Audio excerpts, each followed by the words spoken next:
Eleana, take one. Mark?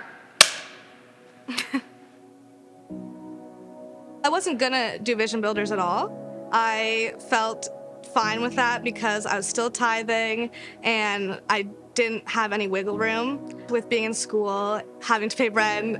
I was feeling the stress in a way that I'd never felt before. But because I was leading people and I wanted to encourage people to do it as well, and I was like, I can't tell the people beside me to also commit and to be all in if I wasn't doing the same. And from talking to people and hearing their stories and how God moved in their lives, I had confidence that I could do that and have faith and obey him in that way. I chose a significant number because I wanted to feel impossible without God.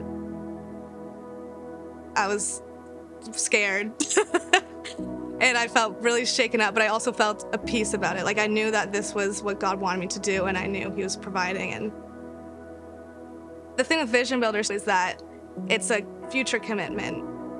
I didn't want to be in the same spot that I was in a year later. Part of it too is just wanting to see God's faithfulness and wanting to give room for him to move.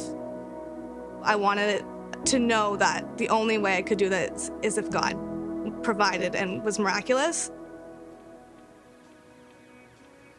Less than a month later, I got the biggest scholarship I'd ever received at like 4 times the amount I had committed on my Vision Builders card. It was so soon after I'd committed that I knew it was from God. It was just nothing I would have ever seen coming.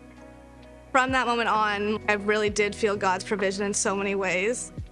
I wrote a poetry book, and the editor of my book, she reached out and she felt that God was telling her to give up her business basically and pursue other things. And so she wanted to give me her business, and so she just sent all her clients to me. I inherited this poetry editing business. It was a job I had never even seen myself doing. I didn't know I could do that. That has been a huge financial miracle. It was like above and beyond what I had even given. I was able to fulfill my Vision Builder pledge way earlier, and to fulfill one from 2021, also just, pay my rent, pay the bills. God's in the details. I would say you can't outgive God, that he's always more abundant. That was the biggest breakthrough for me, was being able to surrender, knowing that God provides for me. I just realized that it really isn't about the money. It's about being able to worship God and know him more fully than I did before.